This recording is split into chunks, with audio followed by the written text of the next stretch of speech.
Hello everyone, how are you doing? This is MD Tech here with another quick tutorial. In today's tutorial, I'm going to show you guys how to allow or not allow SMS or text permissions on your Samsung Galaxy smartphone. So if you want to change the setting for any particular app of this nature on your phone, in today's tutorial, I'm going to show you guys how to do it. And without further ado, let's go ahead and jump right into it. So all you have to do is swipe up on the home screen and you want to select the settings gear button. And then you want to scroll down and select the security and privacy tile. And then you want to scroll down again and select underneath privacy versus privacy controls. And then select the permission manager tile up at the top.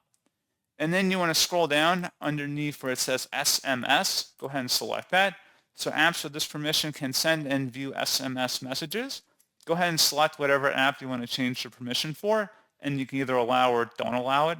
So pretty straightforward process, guys. And as always, thank you for watching.